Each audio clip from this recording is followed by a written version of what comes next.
Hello everybody, welcome back to my channel. So today I made this little chubby narwhal plush. It wasn't requested, I just felt like making it today, but if you do have any requests for the last of my daily DIYs throughout January, then leave them down in the comments below because I've still got around about 10 videos left to make.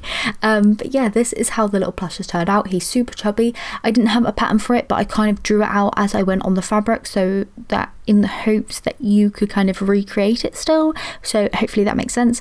But yeah, I like how it turned out. He's so cute, he's so chunky, and yeah, just a little mini plush. So I'm just gonna get straight on into it. So the first piece that I made for the narwhal was the tail part. So I made the tail part, like sketched it out and stuff, onto the back of a piece of blue plush fabric, and then I made two lines down from that around about 10 centimeters and just cut that out with a 1 centimeter seam allowance kind of all the way around. I then took another plush piece of fabric, drew out the side profile of my whale, just how big I wanted it to be, how I wanted it to look. I added an extra centimeter onto the bottom so I had more fabric to, you know, work with, and then I left a 1 centimeter seam allowance on that. I then put that piece of plush fabric right sides together with another piece and cut it out, so I had two identical pieces.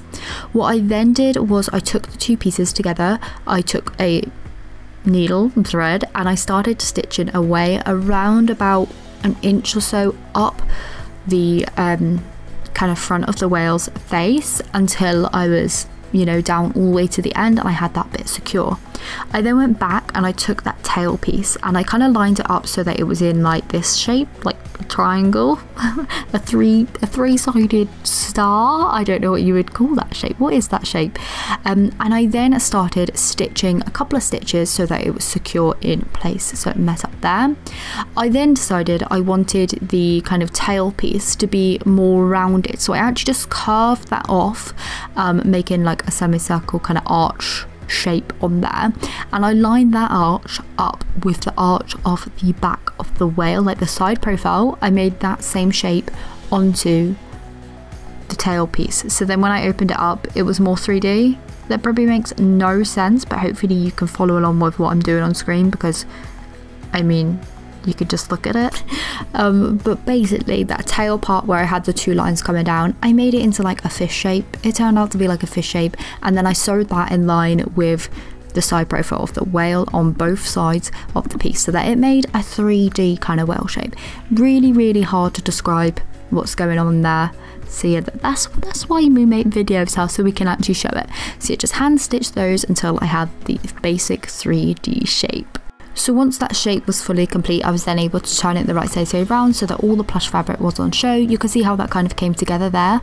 So I then took that over to a piece of white plush fabric. Again, the right side's like turned downwards so that I'm drawing on the back of that, and I just drew around the kind of shape that I had to make the base of the whale.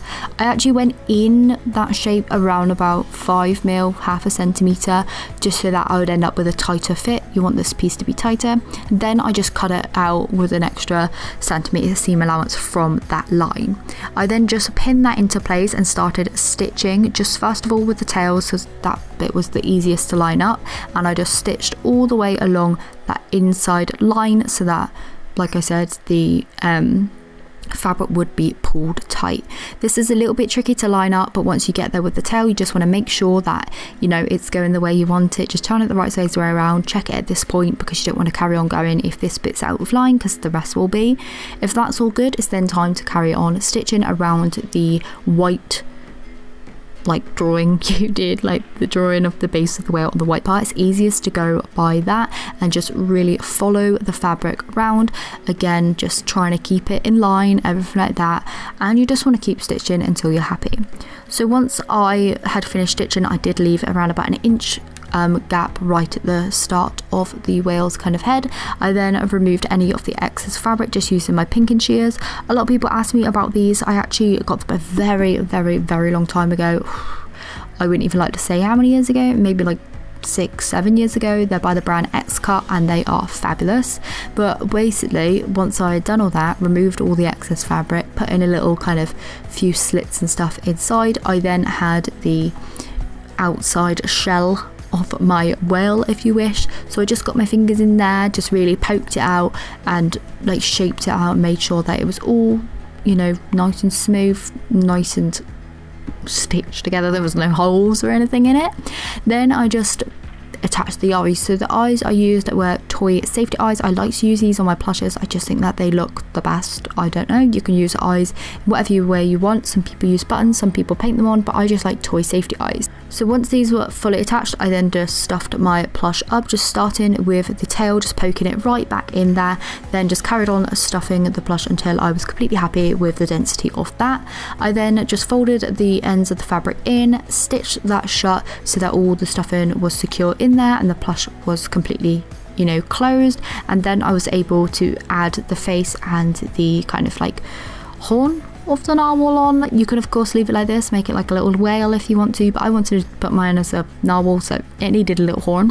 What I did with that was I took some wool felt and just rolled it around into like a cone shape. Then I added in a few little stitches just to hold that piece down into place. I then took my thread and just wrapped it all the way around to create this spiral. I did this probably about 3 or 4 times off camera so that I was left with a really good kind of spiral one. Honestly, this took a little bit of practice, but once I got there in the end, I just stitched that on just at the very base using a really simple stitch. Once that was done, the last things I had to do was like complete the face. So in order to put the mouth on, I just added a few stitches of the black thread in there, just in between the eyes along that stitch line in the middle, and then I just used some mica powder to add on some pink blush either side of the eyes. So this is what the plush looks like all together, all finished, everything like that. Really happy with it. Should I have put some fins on there? Maybe. I feel like maybe I should have put like a little bit of a decoration up here as well, maybe like a little strawberry or a heart. That would have been really adorable. Oh my god, a heart for Valentine's Day, that would be so cute. But yeah, I've just stopped here because I just felt like it. I felt like he was finished just the way he is. Like, look at him. It's so cute. Like I said, maybe I should have done some little mini fins. I might go ahead and do it. I probably won't because I'm lazy, but really happy with how it has turned out. Love the eye size on there. I picked them. I started off going with smaller eyes, but then moved on to bigger ones. Glad I did because I think it looks cuter with the bigger eyes.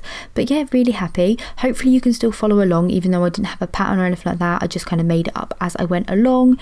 I do really like how his little horn turned out as well. Just a bit of felt on there with a bit of cotton obviously twirled around.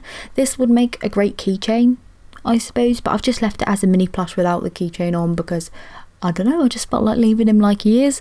If you want to make a bigger version, you can of course make a bigger one. You could just size up, size down, however you want to do it. But hopefully this video gave a few little tips and tricks on how I would go about making something like this, and then you can obviously apply it to whatever design that you want. So like I said in the intro, if you have any requests, anything like that, please do leave them down below because I am still doing daily DIYs throughout January and I've got another 10 videos still to go.